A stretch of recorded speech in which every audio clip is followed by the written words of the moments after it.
पाकिस्तान और ऑस्ट्रेलिया जबकि south Africa और इंडिया के दरमियान खेली जाने वाली सीरीज़ के बाद आईसीसी ने टीमों की और प्लेयर्स की रैंकिंग जारी कर दी है, जिसमें पाकिस्तान टीम को 3 पॉइंट की कटौती का सामना करना पड़ा, लेकिन उनकी पोजीशन अभी छठी बरकरार है।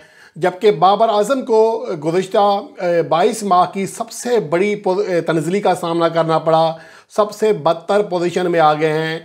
मार्च 2022 के बाद उनकी कितनी तनज़ली हुई है, इसके अलावा पाकिस्तान के जो दीगर प्लेयर्स हैं उनकी कितनी तनज़ली हुई है, इसका हम जायज़ा लेते हैं। लेकिन अहम बात यह है कि केप टाउन टेस्ट मैच जो कि साउथ अफ्रीका और इंडिया के दरमियान खेला गया, 1.5 दिन के अंदर मैच का फैसला आया और बॉलर्स ने खूब इंजॉय की ऐसी कंडीशन, ऐसी पिचेस जहां पर विकेट हासिल की और अपनी रैंकिंग में खासी बेहतरी हासिल की है, जिसकी वजह से इंडिया के कई बॉलर्स को बड़ी तरक्की मिली है। और उसके साथ साथ जसप्रीत बुमराह जो कि चौथे नंबर पर आ गए हैं, 787 रेटिंग पॉइंट हासिल किए हैं। मोहम्मद सिराज वो भी 13 दर्जे आगे फलांगने में कामयाब रहे। अलबत्ता कगिसो रबादा जो कि इस मैच में 4 विकेट हासिल करने में कामयाब रहे थे, लेकिन पैट कमिंस ने उनसे दूसरी पोजीशन छीन ली है। उसकी वजह यह है कि पैट कमिंस ने पाकिस्तान के खिलाफ सीरीज़ में शानदार खेल पेश करते हुए ना सिर्फ मैन ऑफ द सीरीज़ का अवार्ड अपने नाम किया था, बल्कि आखिरी मैच में भी शानदार बॉलिंग कारकर्दगी का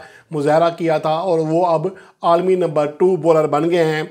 अगर हम टीमों की बात करें तो पहले फिर प्लेयर्स की बात कर लेते हैं। पाकिस्तान के 92 पॉइंट्स थे आखिरी मैच से पहले।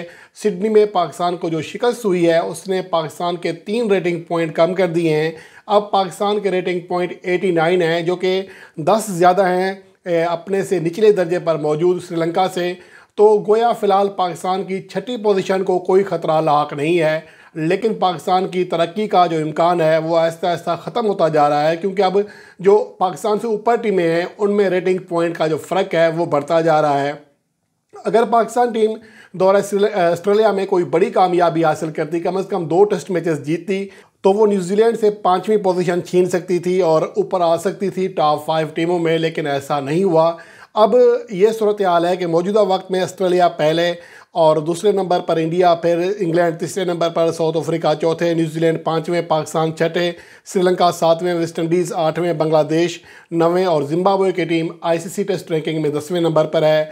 और अगर टीमों की बात करें, वनडे फॉर्मेट की बात करें, तो कोई बड़ी चेंज नहीं आई, क्योंकि बड़े वनडे मैचेस अभी नहीं खेले गए बड़ी टीमों के दरमियान।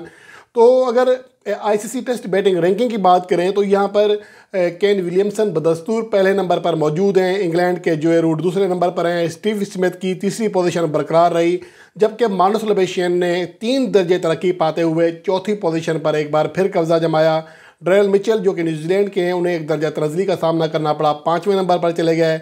विराट कोहली ने 3 दर्जे तरक्की पाते हुए छठी पोजीशन हासिल कर ली है। हैरी ब्रोक को 1 दर्जा तरक्की मिली है, जिसकी वजह यह है कि बाबर आजम की बड़ी तनज़ली हुई है, जो कि 2 दर्जे तनज़ली के बाद अब 8वें नंबर पर चले गए हैं।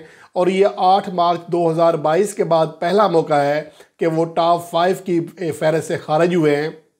और ये आखिरी जो 22 माह गुजरे हैं उसमें ये सबसे बदतरीन जो एवरेज है रैंकिंग है उनकी।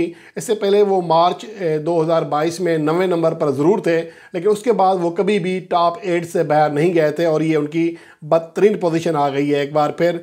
इसके अलावा उस्मान ख्वाजा को 4 दर्जे तनज़ली का सामना करना पड़ा, वो 9वें नंबर पर चले गए हैं। और रोहित शर्मा 4 दर्जे तरक्की पाते हुए टॉप 10 में शामिल हो गए हैं और 10वें नंबर पर हैं।